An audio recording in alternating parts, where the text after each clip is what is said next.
is it? I slept through October. It's already Halloween. I gotta get ready.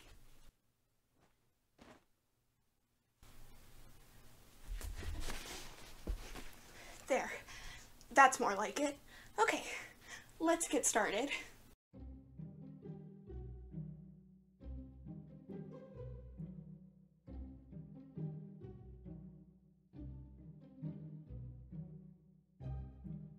Hello there. Welcome to video 2. I now have a completely different hairstyle. So, October has been quite the month. It felt like it went by in the blink of an eye. So, I've been kind of busy with school and dealing with senioritis because I am graduating this December and then I am off to the workforce. Wish me luck because all the jobs I wanted have kind of disappeared in the current climate. I also got sick this month, not with the plague, don't worry, just a bad reaction to a flu shot. So a lot of my Inktober plans did not come to fruition. I had all these ideas, but I just couldn't get to them. But at least we have this. So, you know, what better for Halloween than a cute little witch?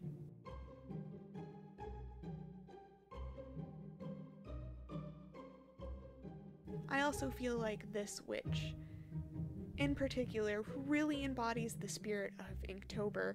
I mean, look, right there, I messed up the line of the brim of the hat. I went a little too high, so I tried to solve this issue by doing some kind of hatch mark shading look. And I think that's really what Inktober is about. It's about having this material that is unyielding and permanent. And so when you make a mistake, you have to live with it or completely start over. I always choose to keep on trucking and find some way to solve it.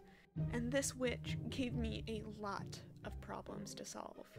But I had a lot of fun and I'm proud of this drawing, so hopefully you'll enjoy it as well.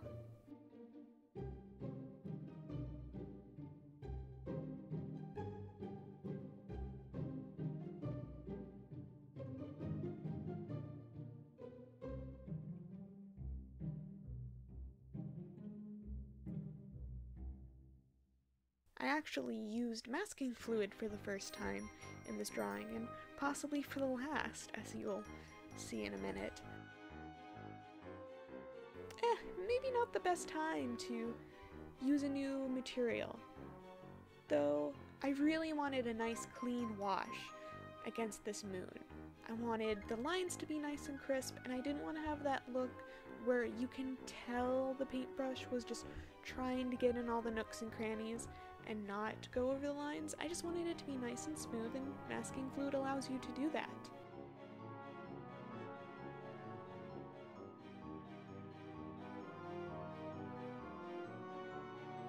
However, it can be kind of hard to remove. It took me about maybe more than a half hour to remove just this, and I might have gone a little overboard with the masking fluid. I mean, look how much over the lines I didn't go. Another problem with this is it left this blue scuzzy stain, and you'll see it in a moment, but I really don't know what that's all about, if that's just what this brand does, or if it's a user error. It's probably user error, because my masking fluid pen said, easy peel off, ready in 2 days. But I did not have 2 days, I had a few hours to get this done. So maybe it wasn't dry all the way, and maybe if it had been, it wouldn't leave this blue scuzz, but it presented me with a challenge to fix it and deal with it and make something presentable.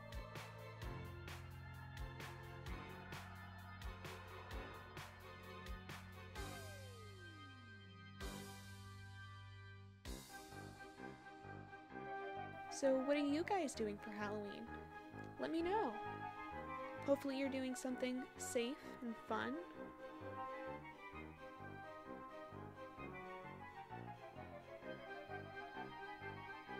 So coming up, we have another mistake that I had to fix.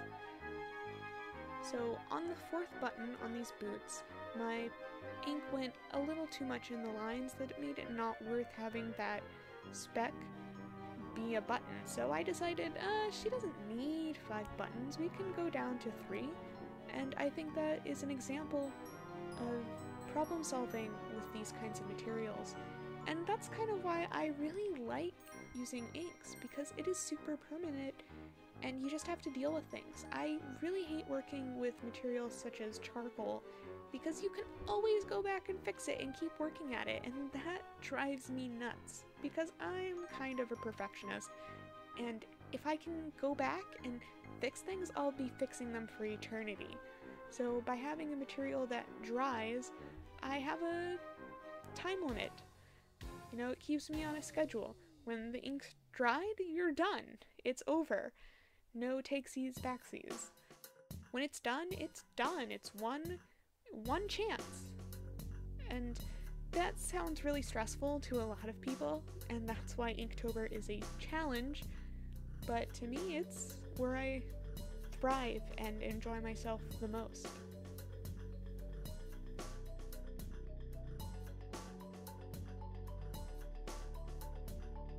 Now I know I said before that I like to work dark to light, but this is an instance with this hair that I wanted to work light to dark instead of dark to light, because I wanted to have these little streaks in her hair where the light is making it a little shiny, and I just didn't want to deal with trying to paint around those little details. It would be kind of like the buttons on the boots, which is hard to do.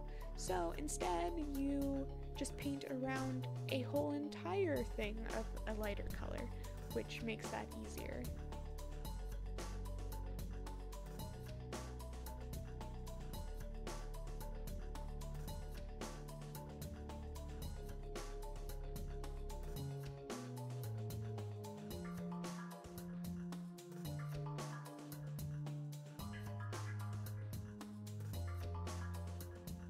And you know how Bob Ross always talks about happy accidents? Well, that happened here. So you'll see how I'm painting in the cape here. It matches the color of the blackness right under the moon. So it kind of looks like the cape is fanning out behind her.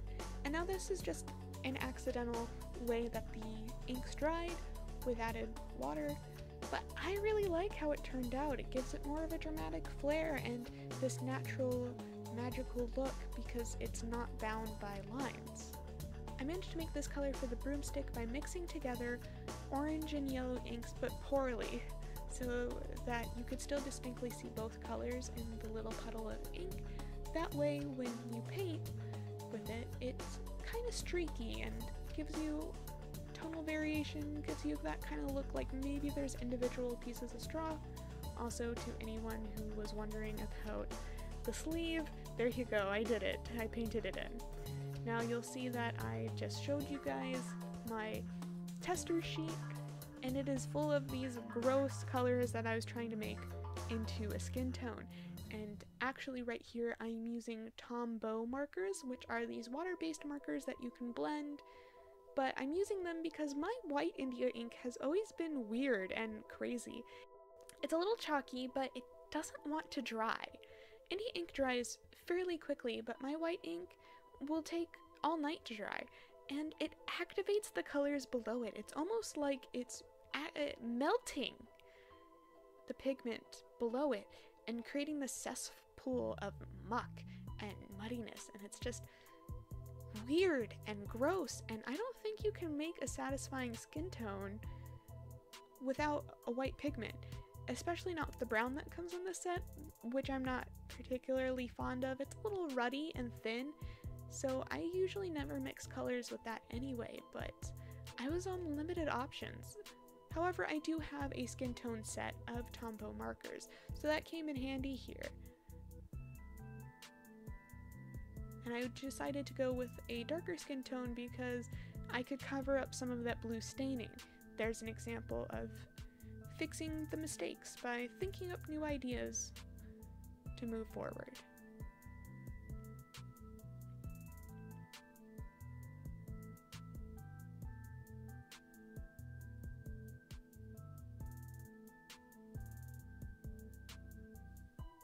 I also have a black and white set of Tombow markers, so I just used that to get that shadow on the eyes.